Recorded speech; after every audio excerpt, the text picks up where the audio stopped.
Di saat seorang pengasuh dipercaya oleh anak, maka itulah kedekatan, itulah bukti keakraban. Di saat anak belum percaya, belum terbuka, masih tertutup, maka itu artinya belum terjadi keakraban, belum berhasil kedekatan itu. Rabbana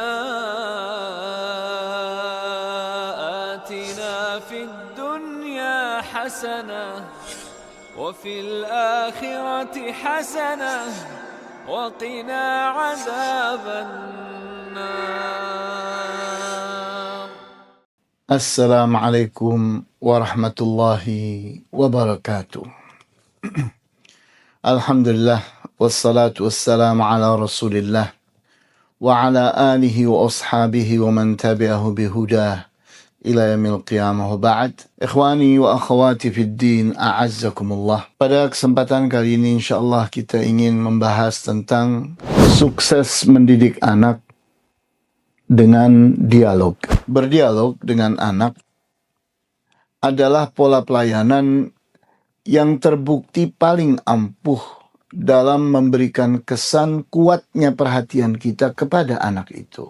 Bentuk-bentuk perhatian yang lain, jika tidak dibarengi dengan dialog, jadi terkesan hambar, sehingga dialoglah inti dari perhatian dan pelayanan. Dengan berdialog efektif, terwujudlah komunikasi yang memberikan sentuhan kepada nurani dan mempengaruhi jiwa yang gersang dan hampa. Dialog efektif akan semakin berkesan dan bermakna jika diiringi dengan pola-pola pelayanan lainnya, seperti konsultasi, mediasi, dan lain-lainnya.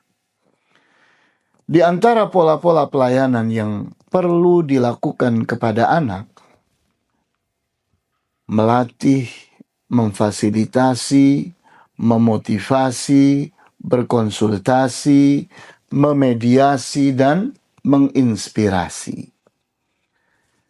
Jika pola-pola pelayanan ini dilakukan dengan cara-cara yang pas, sehingga anak asuh menyambut dan bersemangat dalam hal ini, maka itu artinya kita sudah berada di pintu sukses, di mana kita sedang menjemput kesuksesan itu. Pola pelayanan adalah sikap peduli dan tanggap pengasuh kepada anak asuhnya dalam membantunya untuk bisa bertumbuh dan berkembang.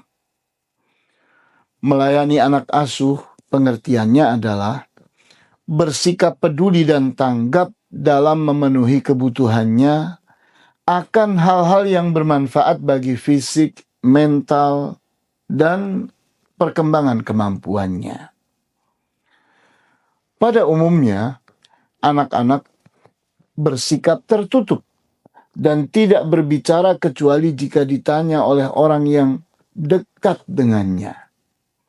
Sehingga kedekatan dan kepandaian seorang pengasuh merupakan kunci penting dalam mendalami kondisi fisik, mental, dan perkembangan kemampuannya. Di antara pertanda telah terwujudnya keakraban dengan anak adalah kelancaran dialog dan keterbukaan anak itu, sehingga siap berbicara apa adanya dan tidak ada yang ditutup-tutupinya. Dengan kelancaran dialog dan keterbukaan inilah pelayanan akan sangat terbantu dan pola pelayanan pun menjadi lebih pas dan tepat sasaran. Dialog efektif adalah komunikasi aktif antara seorang pengasuh dengan fisik anak, akal pikirannya, emosinya, dan nuraninya secara berbarengan. Jadi semua hal itu terlibat. Di saat seseorang berdialog efektif dengan anak, itu artinya dia sedang berkomunikasi aktif. Seorang pengasuh sedang berkomunikasi aktif dengan 4 hal tadi. fisiknya diajak bicara, akal pikirannya diajak bicara, emosinya diajak bicara, nuraninya diajak bicara. Semua itu secara berbarengan. Bukti kedekatan dan keakraban seorang pengasuh dengan anak asuhnya adalah berupa kuatnya rasa percaya anak asuh itu kepada pengasuh. Sehingga ini taruhannya. Di saat seorang pengasuh dipercaya oleh anak, maka itulah kedekatan. Itulah bukti keakraban. Di saat anak belum percaya, belum terbuka, masih tertutup, maka itu artinya belum terjadi keakraban. Belum berhasil kedekatan itu. Kepandaian dalam mengemas pembicaraan tentunya didasari dengan penguasaan yang memadai tentang karakter anak dan pemahaman yang mendalam tentang model dan selera anak. Ini semua sebagai syarat dialog efektif. Sekedar pembicaraan saja belum bisa disebut sebagai dialog efektif, kecuali jika benar-benar telah melibatkan segenap fisik dan jiwa, sehingga bisa menghasilkan solusi yang menyentuh persoalan secara utuh.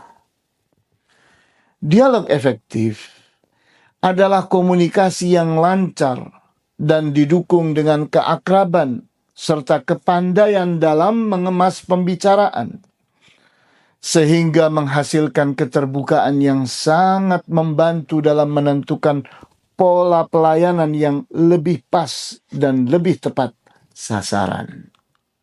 6. Pola pelayanan yang perlu dilakukan kepada anak asuh adalah melatih, memfasilitasi, memotivasi, berkonsultasi, memediasi, dan menginspirasi. Melatih berupa menerangkan, memberi contoh, menyuruh anak untuk mempraktekkan, membimbing dan mengarahkan hingga berhasil. Itulah melatih. Memfasilitasi berupa mengarahkan untuk belajar kepada orang yang kompeten dan memberi sarana dan prasarana yang dibutuhkan. Itulah memfasilitasi. Kemudian memotivasi. Itu berupa menyemangati, memberi dukungan, dan memberi bimbingan serta arahan untuk mencontoh orang yang sukses. Itu memotivasi. Kemudian berkonsultasi. Itu adalah mendengarkan keluh kesah dan persoalan untuk mendapat nasihat, solusi, dan antisipasi dalam menangani setiap kasus dan masalah. Memediasi adalah memperbaiki hubungan yang bermasalah dan menghubungkan dengan orang dan lembaga yang dinilai layak dan kompeten. Menginspirasi adalah membuka wawasan untuk mendapatkan ide, gagasan, harapan, kreativitas, dan memetik pelajaran dari cerita-cerita sukses. Ini gambaran tentang menginspirasi. Kemudian, bagaimana cara yang pas dalam berdialog dengan anak asuh? Ajaklah bicara dengan ikhlas, mencari ridha Allah, dan berdoalah kepada Allah agar anak ini mendapatkan hidayah dan taufik dari Allah Subhanahu wa Ta'ala. Kemudian berkomunikasilah dengan penuh kasih sayang. Bagaimana sikap kasih sayang itu? Berupa sikap perhatian, peduli, dan tanggap terhadap persoalan anak dan penyelesaiannya. Berdialoglah dengan target terwujudnya keakraban dan menguatnya kepercayaan anak kepada kita. Bertanyalah tentang kondisi kesehatannya, keadaan sehari-harinya, apa yang disukainya, apa yang dibencinya, apa keberhasilannya, apa kegagalannya, dan apa yang perlu dibantu. Mulailah memotivasi anak dengan memberi spirit dan dukungan, serta mengusulkan solusi dalam menangani permasalahannya.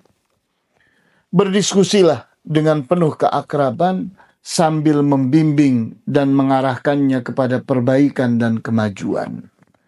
Sehingga kita lihat di sini bahwa inilah cara yang pas dalam berdialog dengan anak asuh. Ini yang bisa dibahas pada kesempatan kali ini. Wallahu ta'ala a'lamu bis-shawab. Walhamdulillahi rabbil alamin. Wa sallallahu ala ashrafil anbiya'i wal mursalin. Wa ala alihi wa ashabihi ajma'in. Subhanakallahumma bihamdika. Ashhadu an la ilaha illa anta. Astaghfiruka atubu ilaik. Wassalamu alaikum warahmatullahi wabarakatuh.